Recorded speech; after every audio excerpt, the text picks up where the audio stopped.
방송에서 제공하는 투자 정보는 투자 판단에 대한 조언입니다. 방송에서 제공하는 주식의 가치, 가격 상승 및 가격 하락에 대해서는 방송사에서 보장하지 않습니다. 이 시각 헤드라인 뉴스입니다. 문재인 대통령이 추가 경정 예산이 끝이 아니라 시작이라며 코로나19 경제 피해 극복을 위한 추가적 재정 투입 가능성을 시사했습니다. 이어 대통령이 직접 주재하는 비상경제회의를 통해 특단의 대책과 조치들을 신속하게 결정하고 강력하게 대처해 나가겠다고 밝혔습니다. 금융위원회는 오늘 오전 긴급 금융시장 점검회의를 열고 즉시 시행 가능한 시장 안정 방안을 점검했다고 밝혔습니다. 시장 안정 조치로는 자금난을 겪는 기업들의 유동성을 지원하기 위해 설립된 채권시장 안정펀드는 물론 채권담보보증권, 금융안정기금 등이 검토됩니다. 금융당국의 공매도 금지 조치에도 증시 폭락 장세가 이어지고 있어 시장 안정을 위한 추가 대책이 나올 것으로 보입니다. 우선 증시안정펀드와 비과세 장기 주식펀드 조성이 거론되는데 최악의 경우엔 증시 운영 시간과 주가 등락폭을 단축하는 방안도 검토됩니다. 지난 1987년 10월 블랙 먼데이 이후 최악의 충격파가 미국 뉴욕 증시를 강타했습니다. 미국 연준을 중심으로 글로벌 중앙은행이 일제히 유동성을 쏟아붓는 공조에 나서고 있는데 오히려 소비와 투자에 걸쳐 경기 침체를 불러올 것이라는 우려가 나옵니다.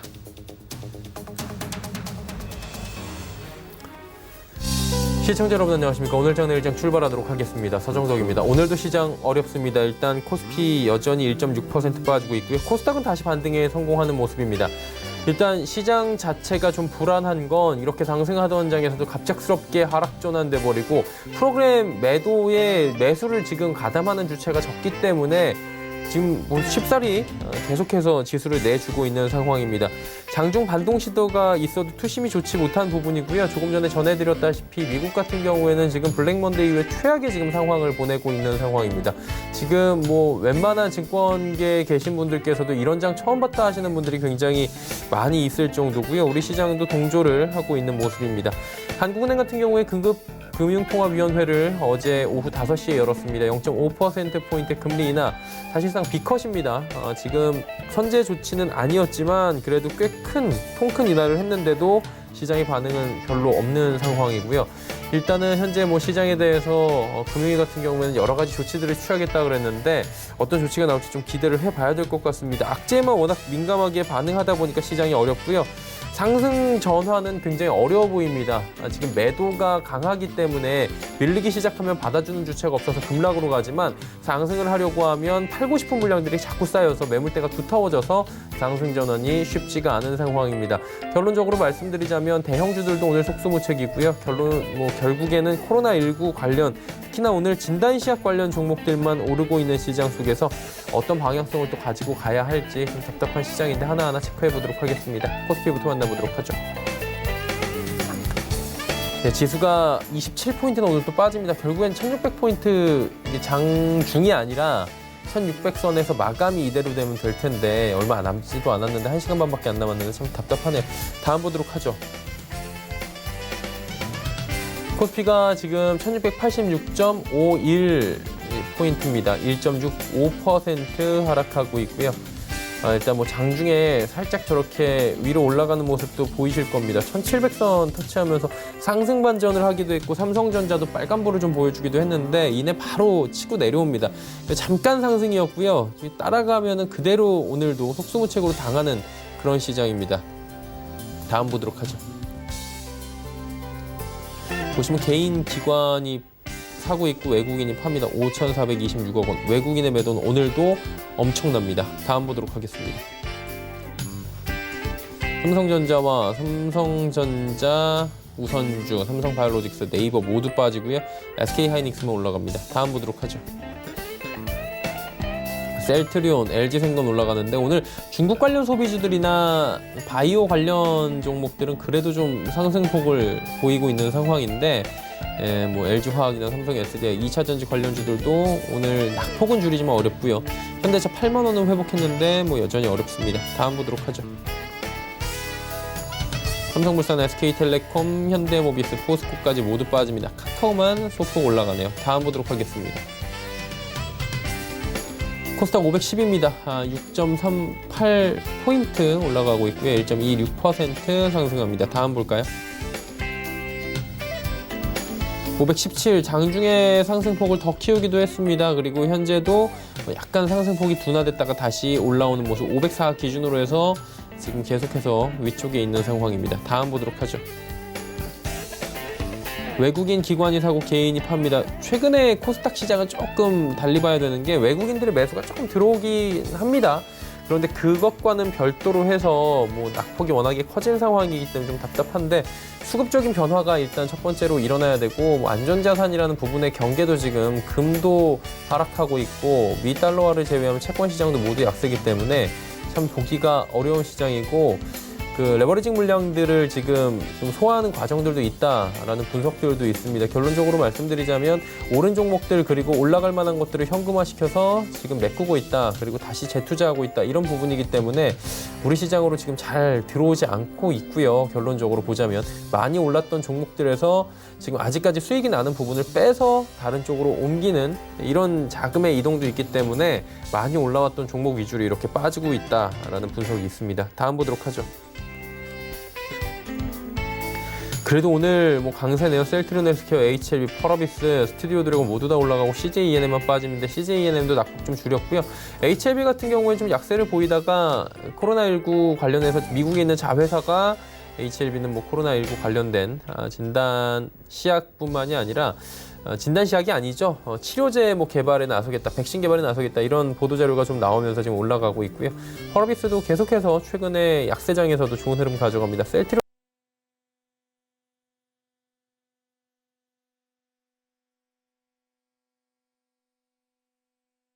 에코프로, BM, 휴젤 올라가는데 휴젤도 그동안 많이 빠졌고요. 시젠, 뭐 진단시약 관련해서 대장주죠.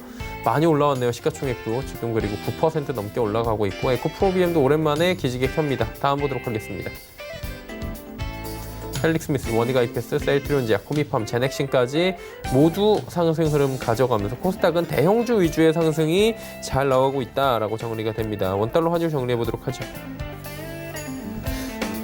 와, 많이 올라가네요. 이 레벨은 최근 들어서 제일 높은 레벨인데 1243원대까지 현재 올라왔고요. 17원이나 올라가는데 잠시 뒤에 이진우 소장과 함께 이야기 좀 나눠보도록 하겠습니다. 금일폰 방송에서 제공해드리는 정보는 투자 판단에 대한 조언일 뿐입니다. 해당 주식의 가치와 수익률 보장해드리지 않는다는 점 참고해 주시길 바랍니다. 이 시각 특징주 살펴보도록 하겠습니다. 정보경 캐스터입니다. 네, 우리 금융시장이 사상 처음으로 0%대 금리를 맞게 됐습니다. 양시장 살펴보시면 코스피가 다시 낙폭을 키우면서 올해 들어 가장 낮은 수치를 기록했고요. 코스닥은 등락을 반복하면서 혼조세를 보이고 있습니다. 이 시각 이슈 종목들은 어떤 게 있는지 지금부터 만나보시죠. 이 시각 종목 핫3, 현대차, 안트로젠, 신신제약이 올라와 있습니다.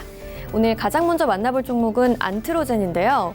오늘 포털 사이트 실시간 검색어에도 이름을 올리면서 시장의 주목을 받았습니다.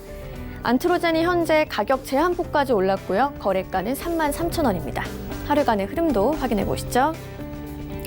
네, 오늘 하락 출발해서 상승폭 키워가던 주가가 오전장에 상한가를 터치하는 모습입니다. 안트로젠이 CSK와 코로나19 치료제를 공동 개발하기로 합의했다는 소식이 전해졌습니다. CSK는 바이러스 복제를 억제하는 신규 물질을 이용해서 미국과 한국에서 공동으로 항바이러스 신약 개발을 진행하는 벤처인데요.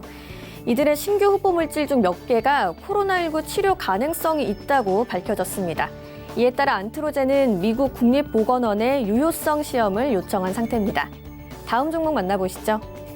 네, 미국 연방조달 시장 진출 소식에 신신제약도 오늘 급등하고 있는데요. 현재는 전날 대비 19% 넘게 올랐고요. 거래가는 6,670원입니다. 하루간의 흐름도 확인해 보시죠. 오늘 갭상승으로 출발하면서 최고가는 7,150원까지 터치하는 모습입니다. 신신제약이 국내 보건의료 산업체 중 최초로 미국 연방정보보훈부의 주계약자로 선정됐습니다. 전자상거래 계약을 체결하고 15조 원 규모의 미국 보훈 조달 시장 제품 공급 자격을 획득했는데요. 이번 계약으로 신신제약은 외형 소염진통제 8개 제품 600여 개를 미국 미연방 보훈부 병원 시설과 미국 조달청 전자상거래 쇼핑몰에 등록했습니다. 오늘의 마지막 종목 만나보시죠. 한편 현대차의 주가가 11년 내 최저가를 기록했습니다. 현재는 전날 대비 2.41% 빠졌고요. 거래가 89,000원입니다. 하루간의 흐름도 확인해 보시죠. 오늘까지 8거래일 연속 내리면서 최저가 78,200원을 기록하는 모습입니다. 현대차의 주가가 끝없이 내리고 있습니다. 2009년 7월 이후 처음으로 장중 8만 원 밑으로 떨어졌는데요. 현대차는 코로나19 여파로 중국 부품 조달에 차질을 빚고 한국 공장도 가동을 중단했었죠. 이제는 전 세계 소비 심리가 위축되면서 판매 감소로 확산되고 있는데요. 여기에 유가 하락까지 더해지면서 올해 연간 실적 훼손이 불가피할 것으로 보입니다. 현대차의 주가 반등이 언제쯤 가능할지 주목해 봐야겠습니다. 지금까지 이 시각 종목 핫3의 정보경이었습니다. 이슈 점검하도록 하겠습니다. 펠리지 투자인 리서치 김민수 대표와 함께합니다. 어서 오세요. 네, 안녕하십니까. 네. 지금 팬데믹 여파가 엄청난 것 같습니다. 특히나 항공업계가 타격이 굉장히 크다고 하는데 9.11 테러와 맞먹는 수준이라고 하더라고요. 항공업계 상황 어떻습니까? 네, 일단 가장 타격이 물론 이제 여러 가지 업종들이나 산업들이 다 같이 영향을 미치겠지만 그래도 직접적인 타격이 가장 큰 업종을 따지라고 하게 되면 항공업종이 아닐까 생각이 들고 있고요. 그와 함께 당연히 이제 글로벌 이동에 대해서 제한을 두게 되고 그에 따라서 물동량이나 여행 수요가 급감하게 되면은 항공 운항이 멈춰버리게 되죠. 그에 따라서 중단이나 감축이 됐을 때 가장 큰 타격을 보인다라고 봐야 될 것 같고요. 게다가 최근에 나오고 있는 여러 가지 흐름을 보게 되면은 무엇보다 아시아나 유럽, 북미 쪽에서 주요하게 이어지던 한 440개 가까운 무역 박람회나 전시회가 취소됐습니다. 그만큼 이동에 대해서 극도로 위축되고 있는 현상들이 나오고 있다라고 봐야 될 것 같고요. 그러다 보니까 이 포워드키스라고 하는 관광 전문 데이터 분석 업체에서 유럽발 항공편의 예약률이 79% 감소했다라고 보여지다 보니까 거의 이동이 완전히 없어졌다고도 볼 수 있는 수치라고 봐야 될 것 같고요. 그러다 보니까 이제 전 세계 항공사의 피해 현황이 최근 들어서 집계가 되고 있는 상황들인데 대표적으로 유나이티드 항공 같은 경우는 4월 중에 미국, 캐나다 노선의 10%, 해외 노선의 20%를 감축한다고 얘기를 하고 있는데 추가적으로 더 감축 가능성은 높다고 봐야 될 것 같고요. 또는 유럽 같은 경우도 만만치 않습니다. 특히 루프트한자라고 하는 대형 국적사 같은 경우도 14대가 운항이 중단이 됐고요. 항공편 운항을 90% 감축하는 현상이 나오고 있고요.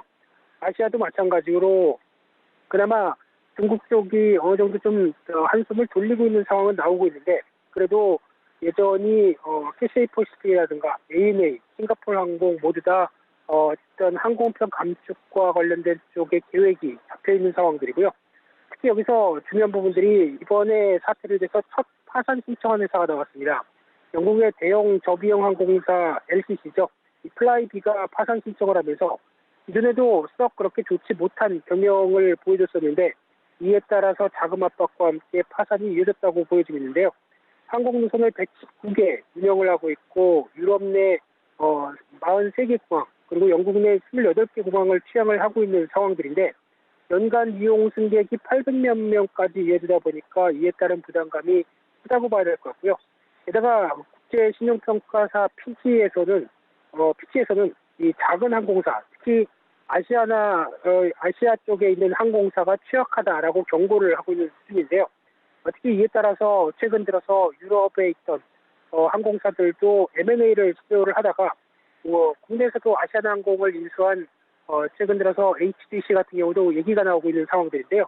그런 어떤 LCC 피해가 가중되면서 M&A 여러 가지 부분들도 막힐 수 있다라고 경고를 하고 있는 상황들인데 그러다 보니까 국제항공운송협회인 IATA에서는 글로벌 항공업계 매출이 거의 1,130억 달러, 우리나라 돈으로 134조 원 정도가 감소할 수 있다고 전망을 하고 있고요. 무엇보다 글로벌 상황보다 아시아 태평양 쪽에서의 매출 타격이 상당히 크다라는 것 쪽에서 지금 57억 달러 가까이 또 줄어들 걸로 보여지고 있는데 이런 부분들이 일단은 지금 매출 자체에 대해서 작년 글로벌 항공사의 매출의 한 19%에 해당되는 수치라고 보여지고 있는데요. 하지만 이 부분이 아직 본격적으로 이어지고 있는 최근에 국경을 폐쇄하는 수준까지는 아직 집계가 안 됐다라고 하게 되면 이보다 더 큰 수치로 압박이 나올 수 있다는 부분들이 눈에 띈다고 봐야 될 것 같고요. 단순히 이 수치만 가지고 본다고 하더라도 이 9.11 테러 이후에 최악이고 2008년도 금융위기 때 머금가는 피해라고는 볼 수 있는데 아마 이 코로나19 사태가 지금 유럽 쪽에 계속 점증하고 있고 미국도 만만치 않게 확진자 수가 올라오고 있는 만큼 그에 따라서 피해액은 더 커질 수밖에 없다라고 보여지면서 오늘 또 트럼프 대통령이 항공업계에 대한 전폭적인 지원을 발표를 한다고 얘기를 하고 있는 만큼 그만큼 어떤 압박은 좀 심하다라는 쪽으로는 볼 수 있는 상황들인데요. 그러다 보니까 항공사에 대한 주가도 계속 부진하게 나오고 있고 일단 지난주까지만 한다고 하더라도 대표적인 유나이티드 항공 같은 경우 주가가 한 고점 올해 시작 대비해서 30% 이상 하락했고요. 독일의 루프트한자도 마찬가지로 30% 이상 하락했는데 아마 최근 추이까지 보게 되면 더 밀린 걸로 보여지고 있는데요. 그와 함께 전반적으로 이 코로나19 사태로 인해서 글로벌 항공사 주가가 대부분 25%에서 30% 가까이 하락했다라는 관점 쪽으로 봤을 때 2003년도 사스 당시보다 훨씬 더 낙폭이 크다라는 쪽에 대해서 무게를 싣고 있는 상황들이고요. 이런 쪽으로 봤을 때 이제 항공사들도 당연히 업황이 어렵다 보니까 이제 생존하기 위한 여러 가지 비상 계획을 세울 걸로 보여지고 있습니다. 그런 쪽에서 오히려 어떻게 보면 살아남는 자가 나중에 위너가 될 수 있는 승자의 기회는 있다고 보여지고 있는데 당장은 지금 살아남느냐에 대한 숙제가 상당히 중요하다고 봐야 되겠죠. 그런 쪽으로 봤을 때 이 업황이 부진해도 M&A라든가 이런 어떤 대형화를 통해서 살 길을 마련하지 않을까라는 관점 쪽에서 주목을 하고 있고요. 하지만 그나마 좀 다행이라고 볼 수 있는 게 유가가 급락을 했다 보니까 그에 따른 비용은 상대적으로 좀 줄어들 수 있다는 관점은 나오고 있는데 하지만 비용 줄어서 지금 해결할 수 있는 문제가 아니죠. 지금 그 당장은 매출 자체에 대한 그런 축소가 상당히 타격을 입다 보니까 비용을 따질 수 있을 만한 그럴 여유는 없다는 쪽으로 바라봐야 될 것 같고요. 그래서 결론적으로는 불확실성은 여전한 상황 속에서 무엇보다도 항공업계가 바라보고 있는 시각들은 그래도 코로나19 사태에 대한 확진자가 줄어들어야 그에 따라서 국경에 폐쇄됐던 부분들이 다시 정상화가 되고 그에 따른 변화들도 기대할 수 있다라고 하게 되면 여전히 불확실성과 숙제는 만만치 않다. 이렇게 정리해야 될 것 같습니다. 예, 지금 개학 4월 6일로 연기가 됐다라는 당국의 속보가 들어와 있고요. 수능도 일정 변경을 검토 중이다라고 지금 학사 일정 자체가 전부 다 뒤로 미뤄지고 있는 분위기까지 오고 있습니다. 그러니까 우리나라도 그렇고요. 뭐 전체적으로 무역에 중점적으로 움직이는 나라들은 특히나 곤두세우고 있는 게 이게 무역 월동량 이런 거잖아요. 진단 보고서 유엔에서 발표를 했다고 하는데 중국의 생산 둔화로 이제 전 세계적으로 좀 피해가 우려가 된다라는 얘기 같은데 자세히 좀 얘기해 볼까요? 네, 일단 지금 최근에 나온 뉴스로 보게 되면 중국에서는 그래도 그나마 확진자 수가 20명대로 떨어지다 보니까 지금 분위기로는 일단 중국 내 애플 매장이 본격적으로 다시 열었다고 얘기를 하고 있고요. 그런 관점 쪽에서 일단 숨통은 트이고 있는데 워낙 크게 충격을 받은 만큼 어떻게 보면 세계 수출에 관련된 여러 가지 변화들은 급감할 수밖에 없는 현상이 아닐까 생각되고 있고요. 이번에 발표했던 유엔 무역개발회의라고 하는 UNCTAD에서 전 세계 수출액이 이번에 코로나19 사태로 인해서 500억 달러, 약 한 59조 원 정도 감소할 걸로 보여지고 있는 상황들입니다. 그에 따라서 가장 타격을 많이 받는 수출 지역 쪽으로는 유럽, EU 지역이라고 봐야 될 것 같고요. 그와 함께 또 두 번째로 떨어오는 게 미국이라고 봐야 될 것 같고, 그 다음이 일본, 그 다음에가 한국 정도로 바라보고 있는데, 한국 같은 경우는 워낙 수출의 의존도가 그러니까 무역 관련된 의존도가 큰 나라다 보니까 그에 따른 여파를 그대로 또 직접 상해를 받는다고 봐야 될 것 같고요. 특히 가장 큰 피해를 보는 쪽이 EU 쪽으로 약 한 156억 달러, 18조 원 정도까지 보여지고 있는데 마찬가지로 지금 이제 막 이탈리아를 중심으로 확진자가 늘어나고 있는 상황이고 그에 따라서 국경이 폐쇄되다 보니까 당연히 피해액은 더 늘을 수밖에 없다는 관점 쪽으로 보여지고 있는데요. 그와 함께 또 주목할 수 있는 게 이 중국의 코로나19가 이제 무엇보다도 확산을 막기 위해서 대대적인 봉쇄 조치가 이어졌었죠. 그러다 보니까 중국 내 제조 활동이 중단되다 보니까 이번에 이 복합구매자 관리지수라고 하는 대표적으로 제조업과 서비스업을 모두 합친 수치를 보게 되면 20대 중반까지 급락하는 모습이 나오다 보니까 이 제조와 글로벌 제조와 관련된 세계 공장인 중국이 문을 닫았다. 이런 관점 쪽에서 중간재 무역의 약 한 20%를 중국이 차지하는 관점 쪽에서 이런 가치 상승이죠. 이에 따른 여러 가지 여파가 좀 커지고 있다는 관점으로 보여지고 있는데요. 특히 중국 내 공장이 그래도 다시 가동이 돼서 아마 3월 중순 이후부터는 적어도 한 80% 이상은 정상적으로 가동을 한다고 하더라도 중요한 부분들은 수요처겠죠. 수요처인 중국의 어떤 수출 대상으로 볼 수 있는 유럽이나 미국 같은 경우가 오히려 확진자 때문에 고생을 하고 있다라고 하게 되면 공장을 가동해도 팔 데가 없다라고 하게 되면 무역 자체가 또 힘들어질 수밖에 없는 기조로 나아간다고 봐야 될 것 같고요. 게다가 산업 분야별로 봤을 때 정밀기기와 기계, 자동차 통신 장비 같은 쪽이 가장 크게 타격을 받을 걸로 보여지는 만큼 무엇보다 IMF가 연초에 봤던 세계 경제 성장률 전망치 자체가 또 하향되다 보니까 그에 따른 위축세도 그대로 이어진다고 봐야 될 것 같고요. 조만간 IMF에서 아마 이번 주로 알고 있는데 이 세계 경제 전망에 대해서 하향하는 수치를 발표를 할 걸로 보여집니다. 근데 생각했던 수준보다 더 급하게 하락할 가능성에 대해서 무게를 둘 수 있을 걸로 보여지고 있는데요. 하지만 이제 이런 부분들이 급하게 하락은 했지만 이제 앞으로의 전망이 올해 하반기나 아니면 내년이 빠른 회복으로 들어올 수 있느냐에 대한 부분들이 또 하나 주가나 산업별 여파가 또 크게 나올 수 있는 부분이기 때문에 주목을 해야 될 걸로 보여지고 있고요. 특히 글로벌 전반적인 대응에 따라서 여러 가지 변화가 계속 위축이 되고 있는 상황인 만큼 아무래도 IMF도 마찬가지로 지원할 수 있는 프로그램을 준비를 하고 있는 상황들이고요. 특히 월드뱅크 같은 경우도 같이 이런 세계 경제에 대한 위축과 무역과 관련된 쪽의 위축을 준비를 하겠다라는 입장이기 때문에 또 관련돼서 어느 정도 또 하나의 보조 관련된 부분들을 생각할 수 있다고 보여지고 있습니다만 아직까지는 이런 부분들이 지금 직접적으로 작용하는 기재 효과가 나올 수 있는 상황이 아니긴 어떤 투자와 관련된 쪽의 심리는 상당히 위축되어 있는 만큼 아직 본격적인 공포 심리에서 벗어났다라고 보기 힘든 상황 쪽에서 일단 단순한 지원과 관련된 부분들 쪽이 어떤 수출이나 무역 전반적으로 실물 경기에 대한 기대감으로 다시 반영되기에는 어느 정도 시간이 필요하지 않을까 그렇게 바라보고 있는 상황들입니다. 예, 오늘 말씀은 여기까지 듣도록 하겠습니다. 고맙습니다. 네, 감사합니다. 네, 펠리지 투자앤리서치 김민수 대표와 함께했고요. 이슈 칼럼 이어집니다.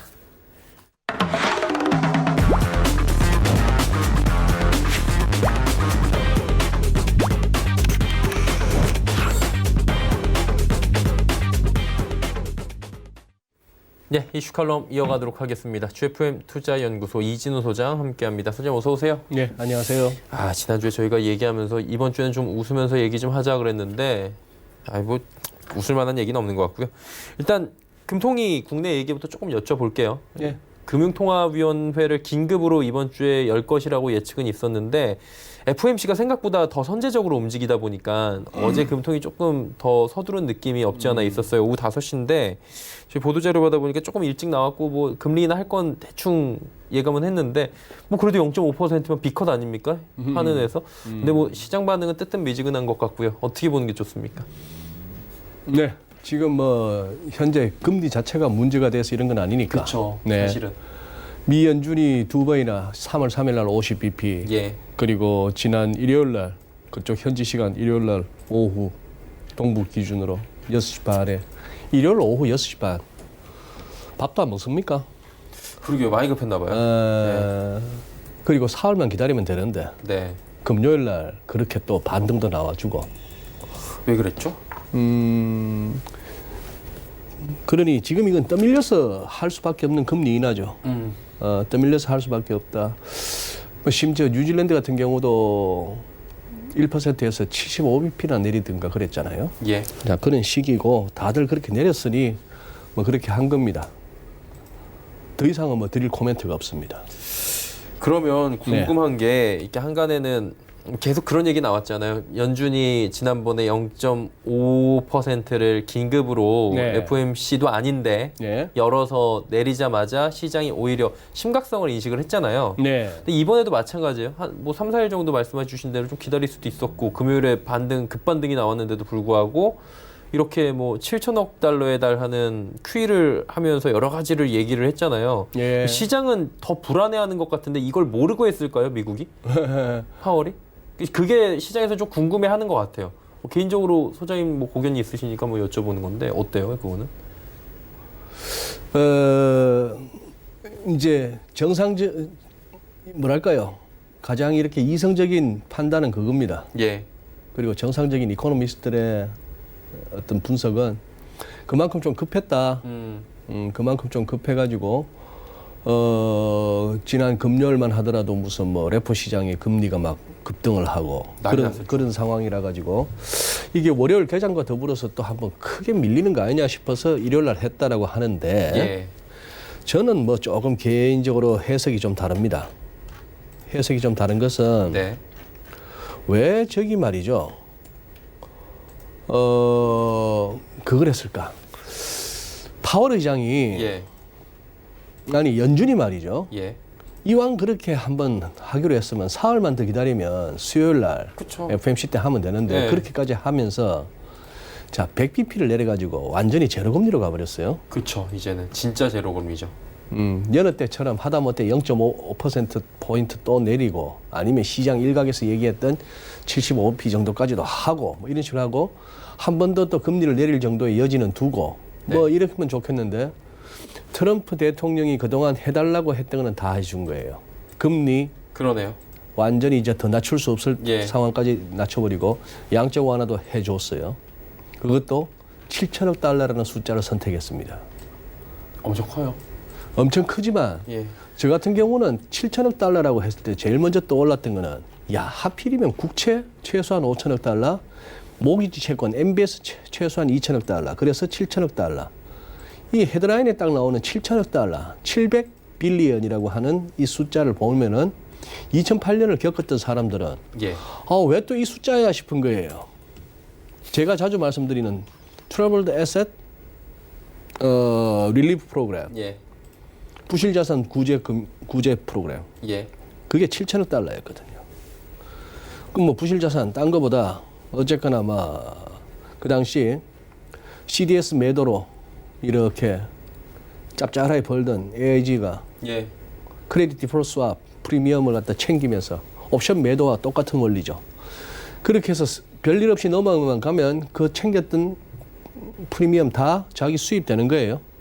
그럼 CDS 매수를 하는 사람은 그 프리미엄을 지급하는 사람들은 원금 대비 굉장히 낮은 비율. 뭐 평상시에는 뭐 1%대도 안 갈 겁니다. 예. 뭐 BP로 따질 텐데 그런 정도의 비용을 갖다가 해서 별일 없이 만기돼서 다 뭐 상환 받고 원리금 상환 받고 하면은 그거는 그냥 비용이에요. 해치 비용이에요. 네. 그러나 2008년 같은 경우에는 그 약간의 비용을 가지고 원금을 전부 다 돌려받는 거예요. CDS 매도자한테. 그렇죠. 자 그러면 그게 AIG는 망할 판이고 줄 돈은 없고 못 주면은 JP모건도 날라가 골드만삭스도 날라가 뭐 리만이야 말할 것도 없고 그런 상황에서 예. 나왔던 게 TARP입니다. 그게 7천억 달러였어요. 예. 그리고 기자들이 또 묻죠. 하는 김에 지금 국채 시장이 문제가 아닌데 국채보다 더 답답한 게 지금 회사채 시장이고 기업보험 시장인데 뭐 회사들이 해주라. 20인은 회사채 매입도 하지 않느냐. 그거는 지금 현재 우리의 권한이 아니다. 의회가 정해줘야 된다. 그런데 뭐 의회에 그렇게까지 그 권한 변경을 다 요청할 생각은 없다. 그다음 마이너스 금리는요? 라고 물었죠. 그게 미국에는 적절하지 않은 것 같다. 더 이상 내리기는 싫다는 거죠. 이 이상으로는. 그쯤 돼버리니까 아마 저만 그랬을까요? 제가 받은 뉘앙스는 이제 손 털었다. 그리고 이거 한번 보시죠. 이거 한번 보시죠. 이 장면 한번 보시죠. 트럼프 대통령 토요일 날 이 아래쪽에 보라색 말풍선은 그 얘기입니다. 그냥 우리말로 옮기자면 그거예요. 이때가 뭐냐 하면은 트럼프 대통령이 마침내 코로나 바이러스 사태에 대해서 진지 모드로 바뀐 거예요. 국가 비상 사태를 선언하는 그 기자회견이었습니다. 예. 거기서 또 연준 얘기를 하면서 이 부분의 말은 내가 생각한데 나는 저 연준 의장 갖다가 해임할 권리가 있다고 생각해. 그 권리가 있음에도 불구하고 나는 아직까지 안 했어. 예. 이 얘기입니다. 그것을 또 연준 탓을 하는 거예요. 그러고 나서 이제 그 다음 날 일요일 날 6시 넘어서 그 저녁 시간에 하니까 트럼프 said 이렇게 또 나옵니다. Very happy. 매우 행복하고 이 연준의 그 이번 액션에 그리고 people in the market 시장에 있는 사람들은 should be thrilled라는 표현을 썼어요. 좀 황홀해야 될 텐데, 황홀해야 하는데 좋을 거야. 야, 갑자기 제로금리야. 본인은 이제 당장 트럼프 개인이 지고 있는 부채에서 이자 비용 부담 확 줄여서 very happy 할지 모르겠습니다. 아니면 그동안 그렇게 외쳤던 말빨이 이제 통했었는지는 모르겠습니다. 예. 근데 시장은 바로 그때 다우가 1041포인트 선물이었으니까 일요일 저녁이니까 선물임에도 불구하고 이렇게 날아가는 거예요. 뭐라고 쓰죠? 스탁 마켓 퓨처스는 지금 깔아앉고 있어요. 심지어 뭐 emergency Fed rate cut에서도 그 이유는 이 한 문장이 딱 설명하죠. 만약에 이번에도 작동하지 않으면, 이번에도 효과가 없으면 예. 그 다음에는 뭐지? 그 다음엔 뭐지? 뭐 할 거냐? 예, 그 다음 뭐 할 수 있느냐 하는 것이고, 그 다음 뭐 할 수 있는 것이냐에 대해서 기자들이 물었을 때 파월 의장의 대답은 굉장히 소극적이고 시큰둥했습니다. 그래서 저는 뭐 개인적으로 그렇게 해석하는 거예요. 자꾸 모든 정책 실패를 전 세계를 두고 하는 얘기입니다. 모든 정책 실패를 갖다가 코로나 바이러스 탓으로 돌려버리고, 미국에는 거기다가 별난 대통령이 모든 걸 연준 탓으로 돌려버리는데, 우리는 그럼 당신이 해달라는 대로 다 해줄 테니까 이제부터 당신이 해라 이겁니다. 이제는 행정부가 해라. 너가 뭐 재정을 하든 뭘 하든 간에 코로나 확산 막고 이렇게 해달라는 것이죠. 다시 보시죠. 네. 네. F5번을 한번 눌러보시기 바랍니다. F5. F5번. 네네네. F5. 한번 눌러보시면 네. 자, 들어갔습니다. 예. 들어왔습니다. 하나씩. 지금 한번 보시죠. 이게 장이 안 좋다 보니까 별일이 다 생겨요. 별일이 다 생기네요. 다우지수입니다. 예. 자, 지금 보니까 이거 보세요. 예. 재작년 10월부터 크리스마스 이전까지의 하락이 지금 보니까 귀엽네요. 와. 약 20%에 달하는 하락이었어요, 이거. 그 진짜 무서웠는데. 그때 무서웠는데 지금 보니까 귀엽네요. 그렇죠. 자, 이번에 지난 2월 24일 날 갭이 나오고 처음으로 다우에서 1000포인트대 하락폭이 나왔어요. 2월 24일 날. 그날 트럼프 대통령, 우리 예전에 한번 살폈던 그 트윗입니다. 예. 우선 위에 코로나 바이러스는 very much under control입니다. 굉장히 잘 통제되고 있다는 거예요, 미국에서. 예. 민망하겠어요. 굉장히 민망할 것 같아요. 그러게요. Stock market starting to look very good to me. 이 표현. 야, 네. 이제 굉장히 시장 좋아 보이네. 네. 이 시점이었습니다. 다시. 그러고 나서도 이렇게 빠졌고 2월 28일 날 제롬 파월 성명 나와서 우리 적절히 행동할게 해서 다음 날 이날 1000몇 포인트를 갖다가 300포인트 낙폭 줄이고 그 다음 날 팔로스로 있다가 3월 3일 날 덜컥 50bp 했는데도 불구하고 음봉 나오고 쭈르륵 밀렸습니다. 그리고 여기서 빨간 거 나왔을 때 이게 얼마나 고마워요. 이 정도 반등 나왔을 때. 예. 국가 비상사태 선언 이런 것들이 오히려 시장에는 안도감을 줬고 이렇게 했는데도 불구하고 그 다음날 일요일 날 그렇게 100bp를 낮춰줬는데도 불구하고 네. 결국 이렇게 갔습니다. 여기 보세요. 이 캔들 잘 보세요. 이날도 하락 출발입니다. 하락 출발했다가 고점은 이렇게 뭐였죠? 상승 반전했어요. 예. 상승 반전했다가 상승 반전은 아니죠. 물론 하락인데 이날 종가가 여기니까 예. 하락은 하락인데 여기서 뭐냐 하면은 좀 낙폭을 줄여보려고 애를 쓰다가 막판이 미끄러졌습니다. 그렇죠. 이번에는 뭐였느냐? 금요일 날은 트럼프 대통령의 기자회견이 이 짱대 양봉을 짱대 양봉? 그냥 뭐 평소보다 조금 많이 올라온 양봉을 만들었어요. 근데 이날 결국 막판에 밀린 건 이번에도 트럼프 대통령의 회견이에요. 금요일 날은 장을 끌어올렸고 어제는 장을 또 밀어냈습니다. 예. 날만 따뜻해지면 기적적으로 사라질 거야 했던 분이 이거 한 7, 8월까지 갈 것 같다. 미국 경제가 이렇게 좋은 적이 있었더냐 역사적으로. 실업률은 50년 내 반세기 만에 최저야. 주식 봐. 29,000포인트도 넘었어. 최고의 순간은 아직 오지 않았어. 뭐 이렇게 잘한 거 다 내 덕분이야. 이랬던 양반이 갑자기 리세션으로 간지도 모르겠다. 경기 침체. 하다못해 한두 달이라도 됐으면 모르겠습니다. 1, 2주 사이에 말이 이렇게 변하는 거예요. 모이지도 말라고. 모이지도 마라. 예. 10명도 모이지 마라.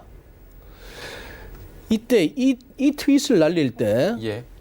WHO는 이런 그림을 보이고 있었어요. 2월 26일입니다. 예. 지도가 이렇게 돼 있고 여기 가운데 확대된 그림은 후베이성 중심의 중국이에요. 중국이죠. 자, 여기 지금 겨우 이제 이태리, 프랑스 정도입니다. 미국 요 정도였어요. 예. 지금 들어가 보시면 WHO는 그림 지도 자체가 바뀌었습니다. 와. 중국, 한국, 일본은 그야말로 예전처럼 극동으로 밀려났고 지금 유럽이 바글바글해요. 유럽이 바글바글한 상태에 미국의 원도 커지고 있습니다. 지금 오늘 들어가 보니까 현재 전 세계적으로 16만 7천 명 정도의 확진자, 그리고 하루 사이에 13,900명의 새로운, 죽기로는 6,600명이 죽었고 하루 사이에 862명이 사망했습니다. 많이 느네요. 중국 하루에 29명 겨우 새로 나오고 14명 죽는 거에 그치네요. 중국 그러려니 하시고 받으십시오. 그러려니 하고 네 하고 받으시면 되겠습니다. 이제서야 WHO가 리스크 평가하기를 중국 지역별로 글로벌리 죄다 베리 하이라고 합니다. 이런 뒷북도 없죠. 여기서 이제 어떤 리더십 내지는 신뢰성의 붕괴가 장을 갖다 이렇게 만든다고 볼 수 있는데 예. 시진핑을 믿겠습니까? 아베를 믿겠습니까? 트럼프를 믿겠습니까? 뭐를 믿겠습니까? 이런 상황이 됐을 때 모두가 그나마 가장 공신력 있고 가장 전문적이고 가장 믿을 만하고 의지할 만한 기관이라고는 WHO인데 이것들이 머니 바이러스에 감염돼가지고 중국 눈치 보고 진짜 해야 될 일을 안 하고 문기적거리다가 다 확산되고 나서야 이제야 폭발적으로 퍼지기 시작할 때에 팬데믹 선언하고 맨날 업데이트된 상황판만 올리고 있습니다. 자, 기사예요. 밑에 사진 보시죠. We buy guns, 총 사고, 나이프, 칼 사고 뭐 이런 거예요. 이 줄서가 있습니다. 마스크 사는 사람들이 아니에요. 왜 저런 거예요? 마트 개장 5분이면 생필품 품절, 미국 얘기입니다. 아마존도 온라인 쇼핑몰도 마비. 트럼프는 비축이 충분하고 진정하라 하지만 내가 산 물건 빼앗길지도 모른다 해서 탄약 구매가 2월 하순 이후 68% 늘었다. 뭐 이런 얘기입니다. 와. 자, 이건 미국이에요. 저는 제목을 이렇게 달았습니다. 저 왔다 갔다 하는 대통령 말을 믿느니 차라리 총을 믿겠다.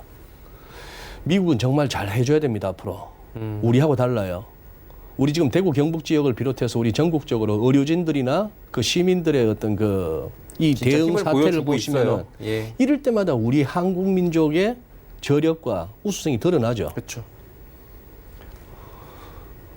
이를 갖고 괜히 생색낼라 하지들 마시고 이 국민들의 이런 모습을 갖고 뭐 생색내려고 덤비는 사람들이 있는데 그거는 정말 아니고요. 정말 겸손해야 되는 거 아닙니까? 트럼프 대통령이 이렇게 민망해지는 걸 보시고 오늘 여기저기 뭐 신문에 게재된 사진으로 보입니다만 교황이 그 텅텅 빈 그 로마 시내를 걸어서 옛날 흑사병 때 많은 신도들이 가톨릭 신도들이 가서 기도했던 그 성당을 걸어가서 기도하는 모습의 사진을 보면서 정말 우리 느끼지 않아요? 아무것도 아니죠. 11년 동안 장이 이렇게 좋았습니까? 사기만 하면 올라갔습니다. 아무 때나 저가 매수하면 연말에 보너스 보장되었습니다. 저도 오늘 몇 푼 들어가 있는 내가 이런 펀드가 있었나 싶었는데 문자가 하나 왔네요. 그동안 뭐 월별로 그냥 이렇게 평가 수익률만 이렇게 뭐 하나 오는 거 있었는데 이제 위험 구간입니다 하면서 갑자기 마이너스 10몇 프로 해가지고 어디서 하나 날라오더라고요. 자, 이게 어디에 저만이겠습니까? 저는 없어도 되는 금액이에요. 근데 지금 많은 사람들이 있는 사람은 금액이 커서 없는 사람은 그거 없으면 정말 아쉬워서 이런 상황에서 이제 온 겁니다. 펀드 매니저도 전략가도 시황쟁이들도 저 같은 사람들도 언론 매체도 이럴 때가 와야 소위 말하는 이제 가끔씩 연준 인사들이 했던 말이죠. 풀장에 물이 쫙 빠져봐야 아는 거예요. 누가 수영복을 걸치고 있는지. 이제 그 상황을 이제 맞은 겁니다. 그 상황을 맞았는데 이제 와서 뭐 반성해봐야 다 늦었죠. 돈으로 때울 수밖에 없고 견딜 수밖에 없습니다. 여기에 정책 합니다만 감기는 집에서 그냥 버텨도 일주일이고 병원 가서 약 받아와서 먹어도 7일입니다. 네. 아, 참 조금 전에 추경 발표가 합의가 됐다라고 나오는데 11조 7천억 원 규모입니다. 정부안이 지금 합의가 됐고요. 일단 이게 지금 나온 지가 시간이 한 10분 정도가 됐는데도 시장은 그렇게 큰 변동은 없는 것 같습니다. 추경 규모나 이제 뭐 어떻게 사용이 되는지 이런 부분 좀 봐야 될 것 같고, 이게 사실 많은 분들이 좀 궁금해하시는 게 이게 과거 사례로 보면은 이 정도 밀리면 사실 우리가 이게 편하게 얘기를 좀 하자면 방송이지만, 아니 인간적으로 이건 좀 너무한 거 아니냐, 이 정도 뺐으면 한 번 정도는 좀 올려줘야 되는 거 아니니? 라는 생각이 들잖아요. 사실 한 번은 안 올려줍니다. 이 기술적 반등이라도 좀 가능하지 않을까요? 지금 전 세계 G7이 공조하고 있고, G7 아니어도 다 공조하고 있고, 우리나라도 지금 추경 통과했고, 여야 뭐 합의가 됐고, 이 상황인데 말입니다. 그래요. 정덕앵커께서 정확하게 묘사하셨습니다. 기술적 반등이라도 나와줘야 하는 거 아니냐. 그 너무 많이 빠졌잖아요 지금. 여기서 인간적으로. 경계해야 될 발언은 이제 바닥 친 거 아니에요 하는 발언은 굉장히 위험한 거예요. 그렇죠. 이렇게 보시죠. 먼저 이 차트 먼저 보실까요? 지금 요즘 가는 데마다 제가 보여드리고 있습니다만 예. 우리 한국 코스피에 있어서 절대 무너져서는 안 되는 선이 보이십니까? 우상향하고 있는 빨간색 선입니다. 예. 시작한 거는 97년 외환위기 때 저점이에요. 그 다음 여기 저점은 닷컴버블 무너지는 와중에 9.11 터졌을 때입니다. 예. 뭐 그러고 나서 이렇게 쭉 꺼놨더니만 이게 금융위기 때도 이 선에서는 돌아서졌어요. 마침내 이 선에 가까이 왔습니다. 왔네요. 여기 1950선 무너지면은 1750선이라 했습니다만 이거 하루 이틀 만에 가버렸죠. 예. 1750도 물고 내려왔으나 지금 이 선이 깨지면 안 됩니다. 자, 이렇게 최절명의 순간에서 저도 이 선이 단숨에 깨진다고는 보지 않습니다. 지금 여기서 한 번쯤은 이 선에 의지한, 그리고 그동안 많이 빠졌던 것에 대한, 먼저 이거 보시죠. 다우지수 월간입니다. 다우지수 월간을 보시면은 이제 꺾이고 나면은 딴 거 없이 피보나치부터 끄어보는 그거는 좋은데, 금융위기 당시 저점으로부터 이렇게까지 올라왔다가 꺾였어요. 예. 꺾였는데 무서운 거는 이 추세선도 물고 내려와 버렸습니다. 우상향하고 있는 추세선도 물고 내려왔는데다가 지금 금융위기 이후 상승폭의 38.2% 레벨도 물고 내려온 정도예요. 만약에 여기서 50% 절반까지 다 토해낸다면 이건 뭐죠? 트럼프 랠리를 다 까먹는다는 얘기입니다. 그러네요. 이쯤 되면 이제 트럼프 대통령이 대선 거기에 조금 휘청휘청할 텐데. 예. 기술적 반등이라도라고 하셔야 되는 이유는 월간에서 주간에서는 아직도 이제 시작 단계예요. 그러나 아까 보셨던 데일리 보실까요? 미국. 자, 임의적으로 제가 한번 해봅니다. 1, 2, 3, 4, 5. 뭐 대충 아니면 여기서 하나, 둘, 셋, 넷, 다섯. 이시던 간에 roughly 5개의 파동이 보입니다. 이게 찝찝해요. 차라리 지그재그로 ABC가 나왔으면 좋겠는데, 그래서 저는 현재 이것이 너무 많이 밀렸잖아요. 올라갈 때 맨날 매도 다이버전스가 보여서 이제 조심하세요 했으면은, 이 빠지는 장에서는 매수 다이버전스가 보이면 데일리에서 팔지도 많이 팔지만 사기도 많이 삽니다. 자, 이런 상황이면은 기술적 반등 나온다가 지금으로서는 리즈너블한 전망이에요. 정책이 당장은 시장이 실망스럽고 얼마나 뭘 공포스러운 걸 봤길래 싶은 생각도 들고, 야, 지금은 무조건 빠지자. 장만 열리면 서킷 브레이크요. 뭐 진비앙코 같은 선수는 시장 닫자 한동안. 야, 그러면 나 이거 현금화 못하는 거 아니야? 이런 공포까지 시장이 작용했는데, 그런 상황은 없다면, 자, 이제는 반등, 이제는 짚으셔야죠. 또 거꾸로 여기서부터 이쪽으로 또 피보나치를 펼쳐보시죠. 그러면 대충 저는 38.2가 이 정도 나옵니다. 23,700 라운드가 나옵니다. 그랬더니만 이제 기술적 상상력이 나오는 거예요. 뭐죠? 이렇게 내리꽂던 5일선이 이제 조금 이제 반등이 나오면 올라오고, 그래서 이 21선 이런 거 하고 이 정도에서 마주치지 않을까요? 네. 이제 그런 식의 기술적 상상력이 나오는 겁니다. 그러고 나서 큰 그림을 그려야죠. 그래서 만약에 이렇게 해서 코로나 바이러스도 좀 잡혀가고, 백신 개발 뭐 이런 부분도 좀 그거하고, 정책이 조금 그걸 얻고, 무엇보다도 사람들이 다시 움직이고 공장이 다시 가동될 수 있는, 그리고 입국 금지나 여행 금지가 풀릴 수 있는 정도로까지 간다면 이제 여기서 돌아설 수 있는 거예요. 그러나 그 데미지는 크기 때문에 굉장히 이 안에서 이 약간 데칼코마니 가능성이 있습니다. 큰 다이아몬드가 나올 가능성이 있는 거예요. 최악의 경우 여기서 반등 나오다가 C파가 나오는 거예요. 크게 밀려버리네. 크게 밀려버리는 예. 그것이 있으나 그래서 지금 시장은 자신이 없는 겁니다. 자신이 없는 상황이지만 그러나 정대님 그 말씀하신 현 시점 그것이 왜냐하면은 이런 거예요. 환율도 오늘 딜미스이긴 하지만 1250을 갖다 찍어서 전고점을 열어버렸고 예. 러플리 더블탑도 보이고 뭐 당국에서 이제 대통령 발언까지도 나왔잖아요. 유동성 공급하라 이런 세계가 나왔고 진짜 급합니다. 그러니 2008년처럼 미국이나 일본하고 통화사업 빨리 체결해야 되는데 그러려면은 평소에 외교 잘하고 관계 좋았어야 되죠. 이런 게 또 아쉽죠. 유가도 여기서 바닥 쳤다고는 하기 어려우나 더 밀리기는 좀 아쉬워하는 뭐 이런 등등의 모습들입니다. 그래서 지금 이제 여기서 투매보다는 예. 어느 정도 기술적 반등 과정을 갖다가 살피면서 조금 리스크를 줄여나가는 뭐 단타 세력들은 여기서 저가 매수 지금 제일 큰 호재는 단기간에 많이 빠졌던 겁니다. 코로나 바이러스에 모든 게 묻혀 있지만 이 장을 겪게 된 제일 큰 이유는 11년 동안 조정다운 조정 없이 너무 많이 올랐다는 거예요. 설명 안 되면 자사주 매입으로라도 설명 안 되면 뭐 앞으로가 좋을 거니까 설명 안 되면 5G 세상이 열리니까 뭐 이런 식으로 하면서 이까지 왔던 겁니다. 그러나 아까 보셨다시피 지금 아직도 손절이 다 이루어졌을까? 작년 10월 이후 수수료 면제라는 거기에 들어갔던 미국 개인들은 지금 그냥 어마어마한 손실이죠. 어떤 식일까? 이 시장에 늘 통하는 또 존범으로 견뎌야 되는가? 뭐 이런 식의 상황이 된 겁니다. 예. 네. 존 박사님 얘기까지 나왔네요. 존 박사님. 네. 다음 주에는 진짜 뭐 매번 저의 바람일 수도 있고 모든 저희 뭐 경제 PP의 바람일 수도 있는데 모든 분들의 바람이고요. 좀 괜찮아졌으면 하는 바람으로 다음 주에는 지난주엔 이랬지라면서 웃으면서 좀 뵐 수 있었으면 글쎄요, 합니다. 진짜. 이진우 소장이었습니다. 고맙습니다. 네, 감사합니다. 네. 이제 종목 이야기 바로 출발해 보도록 하겠습니다.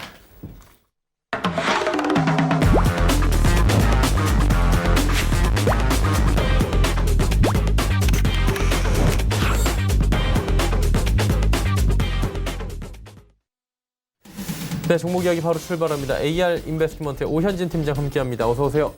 네, 안녕하세요. 예, 오늘 시장이 뭐 쉽진 않은데 그래도 코스닥 쪽은 분위기가 조금은 바뀐 것 같긴 하고요. 자, 종목 이야기 나눠볼까요? 네, 일단 뭐 시장이 완전히 바닥이다 뭐 이런 생각은 안 듭니다만 그래도 계속해서 이제 하락을 지속하면서 펀더멘털 매력은 커졌고 뭐 연기금의 수급도 일단 유입되는 모습 보여주고 있기 때문에 지금부터는 좀 완만하게 좀 바닥을 다지는 흐름 나오기를 기대해 보도록 하겠습니다. 우선 이제 첫 번째로 말씀드릴 종목은 그 CJ 제일제당입니다. 일단은 좀 실적에 좀 포커스를 맞춰서 보시는 게 맞을 것 같아요. 그동안 기대감이 높았거나 아니면 밸류에이션이 높았던 종목 같은 경우에는 시장이 무너질 때 이제 같이 계속해서 급락하는 모습을 보일 가능성이 높으니까 실적 대비해서 좀 저평가 매력에 주목하시는 게 좋을 것 같고요. 일단 CJ 제일제당은 그 가전 간편식 업체입니다. 연결 기준으로 보면 작년에 영업이익이 2,698억, 전년비 56% 증가했습니다. 그러니까 간편식 시장이 성장한다는 것은 사실 누구나 알고 있습니다. 그렇기 때문에 이제 간편식 시장이 좀 포화 상태에 온 것이 아니냐 이런 우려감도 있지만 아직까지 한국은 그 선진국 대비해서 1인당 간편식 소비액이 크지 않습니다. 미국의 절반도 안 되는 수준이고요. 특히 가전 간편식을 많이 소비하는 1인 가구 비중이 30%에 육박합니다. 그래서 이 비중이 2030년에는 35%까지 늘어날 것으로 보여지고 있고요. 또 간편식 같은 경우에는 보통 소포장이죠. 단가가 높고 가격 저항이 상대적으로 적은 장점도 가지고 있습니다. 국내 냉동 HMR 시장에서는 점유율 1위를 차지하고 있는데요. 작년 국내 냉동 HMR 부분에서 6,600억 원 매출을 달성했고요. 그 냉동 만두 부분에서는 연평균 15%대 성장세가 지속되는 모습들 나타나고 있습니다. 에어프라이어 보급 확대로 그 냉동 간편식 부분의 매출도 꾸준하게 좀 늘어나지 않을까 이렇게 판단하고 있고요. 또 미국 기업 슈언스 인수에 따른 외연 성장 기대가 되는데 그 2018년 말에 미국의 냉동식품 기업인 슈언스라는 기업을 인수를 했습니다. 슈언스는 작년 2분기, 3분기, 4분기까지 1,000억 원 이상의 영업이익을 기록을 했고요. 이 슈언스의 영업 그 망을 확보를 했기 때문에 이를 통해서 해외주 유통 채널을 추가적으로 좀 확대시킬 수 있지 않을까 판단하고 있습니다. 또 또 끝으로 이제 식품 조미 소재인 헥산의 판매가 좋죠. 헥산은 그 음식의 맛을 살리고 감칠맛을 높여주는 소재입니다. 조미료라든지 뭐 간장, 소스, 가공식품 등의 핵심 원료로 사용이 되는데요. 중국과 인도네시아 등의 글로벌 헥산 생산 기지를 보유하고 있고요. 이 CJ 제일제당은 헥산 글로벌 1위 업체입니다. 이 헥산이라는 것이 상당한 고부가 품목이기 때문에 이익 개선에 대한 효과도 상당히 크다라고 볼 수 있을 것 같습니다.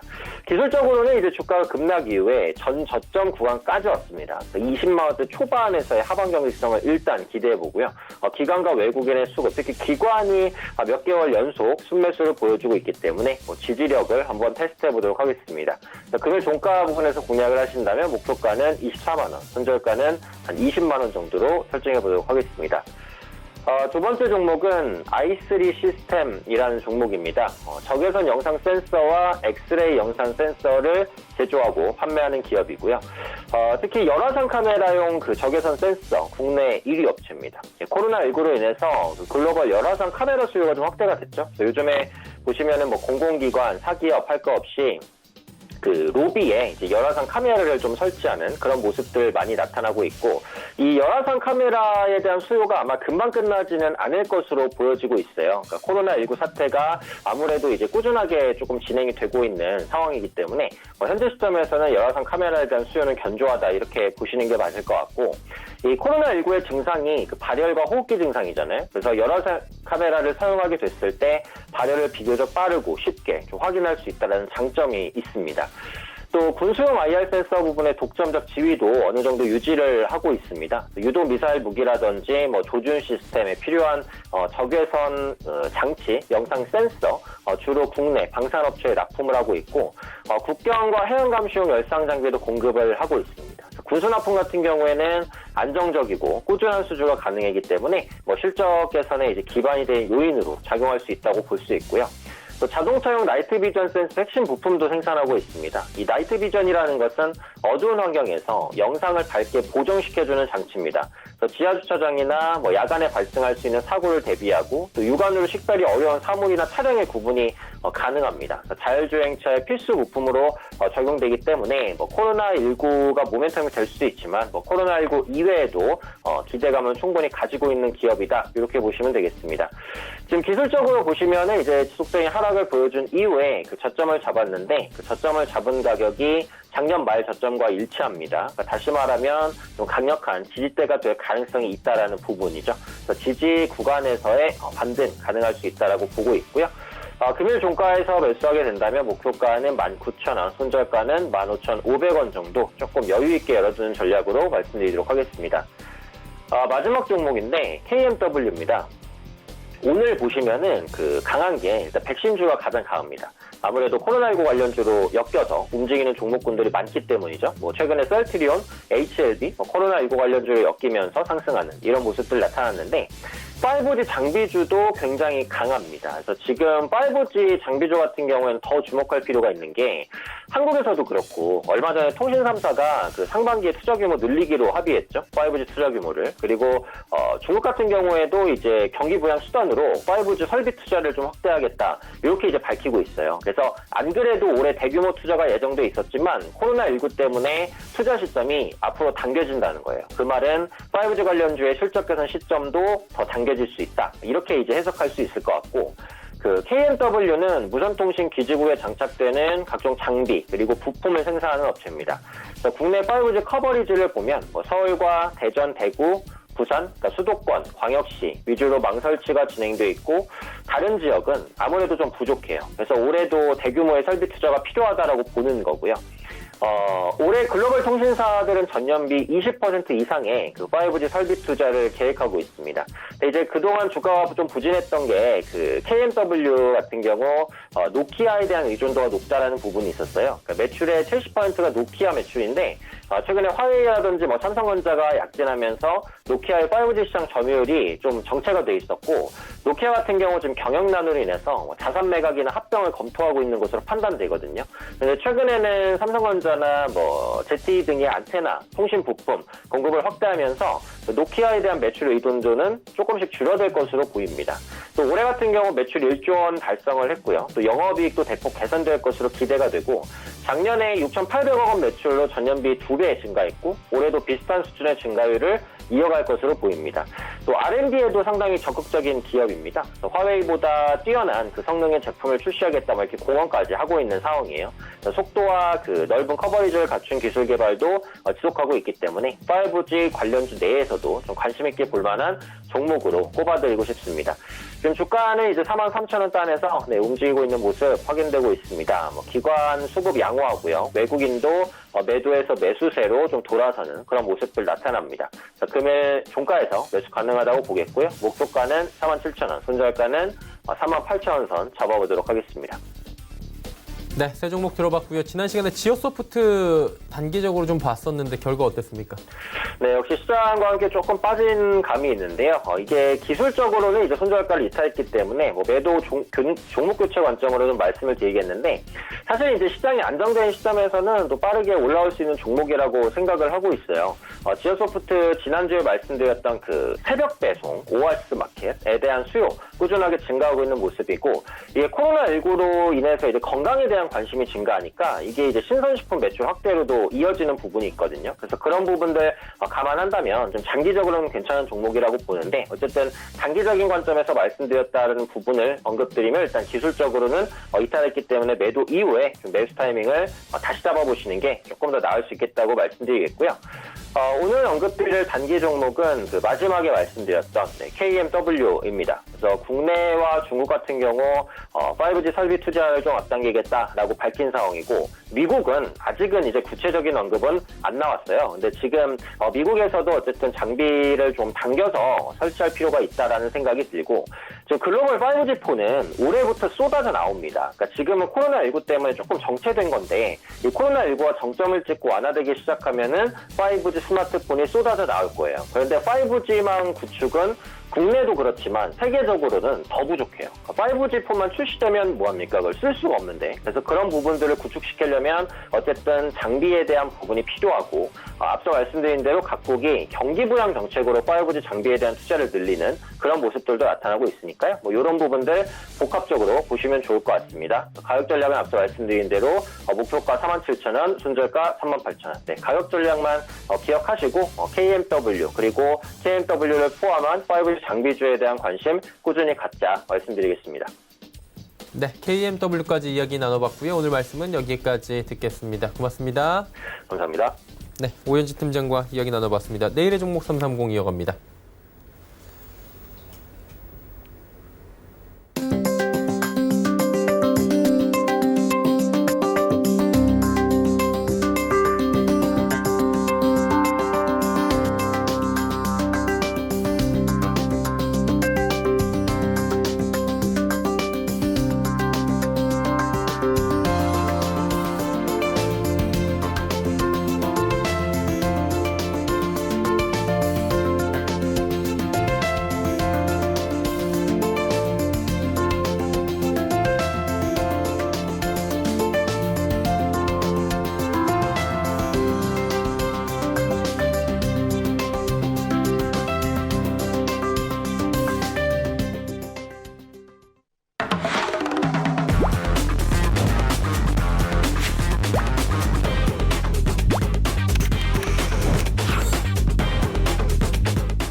내일의 종목 330 시간입니다. 이지환 멘토와 함께합니다. 어서 오세요. 안녕하세요. 네, 오늘 함께 나눠볼 이야기 주제부터 살펴보도록 하죠.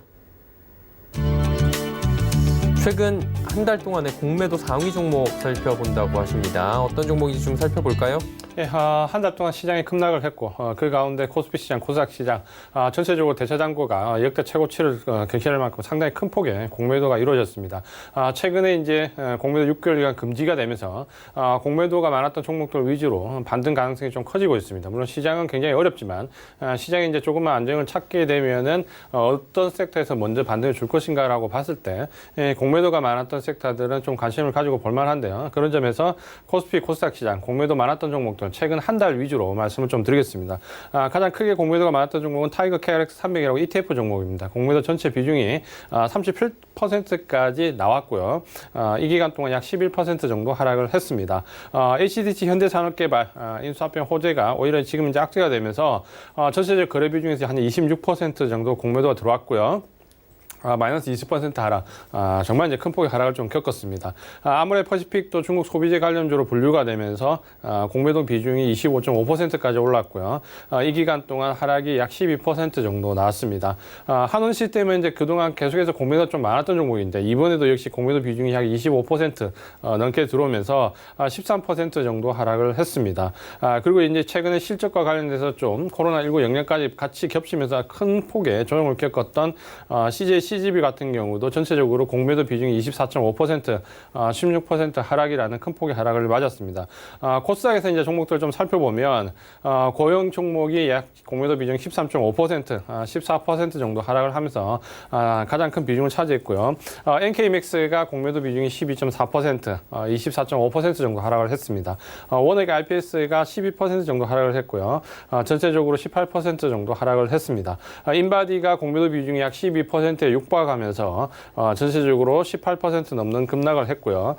스튜디오 드래곤도 공매도 비중이 11%가 넘어가면서 11% 넘는 급락을 하는 등 전체적으로 공매도 비중 두 자릿수를 차지하는 종목들이 이번 급락장에서 시장보다 좀 더 큰 폭의 하락을 보였다라고 말씀을 드리겠습니다. 네, 공매도 관련 이야기 들어봤고요. 관련된 섹터 있습니까? 네, 특히 이제 좀 우리가 특이한 점을 좀 볼 부분은 보통 이제 공매도가 코스닥 위주로 나오는데 이번 급락에서는 지수 관련 대형주 위주를 포함해서 코스피의 공매도 비중이 오히려 코스닥을 넘어서는 모습을 좀 보여줬다 이렇게 좀 말씀을 드리겠고요. 특히 이제 관련 섹터로는 코로나19와 관련된 피해 섹터들 종목들의 주 대상이 좀 많이 되었다. 특히 소비재나 운송 장비 같은 종목들이 섹터들이 큰 폭의 하락을 겪었는데 이 부분은 우리가 이제 두 가지 측면으로 봐야 됩니다. 공매도 비중이 가중되는 종목들은 하락폭이 클 수 있다. 반대로 시장이 돌아설 때는 그 부분에 쇼크브레이크 물량으로 들어오면서 급반등이 나올 수 있다. 이 두 가지 양면적인 측면을 가지고 있다는 점, 이번에 공매도 금지 조치와 함께 꼭 확인해 봐야 될 섹터 종목들이었다. 이렇게 말씀을 좀 드리겠습니다. 예, 알겠습니다. 오늘 말씀 여기까지 듣겠습니다. 고맙습니다. 이지환 멘토와 이야기 나눠봤고요. 금일 본 방송에서 제공해드린 정보는 투자 판단에 대한 조언이었습니다. 해당 주식의 가치와 수익률 보장해드리지 않는다는 점 참고해 주시길 바랍니다. 저희가 준비한 소식은 여기까지입니다. 잠시 뒤에는 마감 임박 60분의 승부 이어집니다. 함께해 주시길 바랍니다. 고맙습니다.